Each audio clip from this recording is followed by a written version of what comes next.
এই ভিডিওটা সবাই একটু কষ্ট করে দেখবেন, বিশেষ করে হিন্দু ভাইদের এই ভিডিওটা অনেক উপকারে আসবে। আসসালামু আলাইকুম। আমি দেখছি, অনেক ধর্ম দেখছি, ধর্মের বই পড়েছি।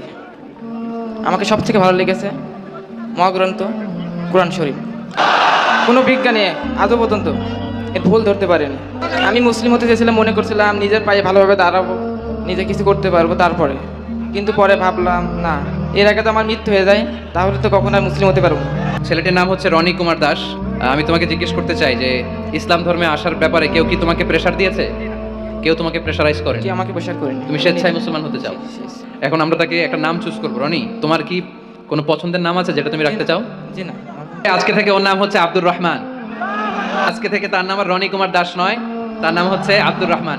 আব্দুর রহমান, তুমি পড়ো আশহাদু আল্লাহ আল্লাহ ইলাহা ইল্লাল্লাহ ইল্লাল্লাহ ইল্লাল্লাহ ওয়া আশহাদু আশহাদু আন্না আন্না মুহাম্মাদান মুহাম্মাদান আবদুহু আবদুহু ওয়া রাসূলুহু। ওয়া রাসূলুহু। আমি সাক্ষ্য দিচ্ছি আমি সাক্ষ্য দিচ্ছি যে যে আল্লাহ ছাড়া আল্লাহ ছাড়া কোনো মাবুদ নাই, কোনো মাবুদ কোনো নাই, ইলাহ নাই, কোনো ইলাহ নাই, কোনো উপাস্য নাই। কোনো উপাস্য নাই। এবং আমি আরো সাক্ষ্য দিচ্ছি যে আরো সাক্ষ্য দিচ্ছি যে নিশ্চয়ই নিশ্চয়ই মুহাম্মদুর রাসূলুল্লাহ মুহাম্মদ রাসূলুল্লাহ সাল্লাল্লাহু আলাইহি ওয়াসাল্লাম সাল্লাল্লাহু আলাইহি ওয়াসাল্লাম আল্লাহ তাআলার আল্লাহ তাআলা বান্দা বান্দা এবং প্রেরিত রাসূল। এবং প্রেরিত রাসূল। আল্লাহু আকবার।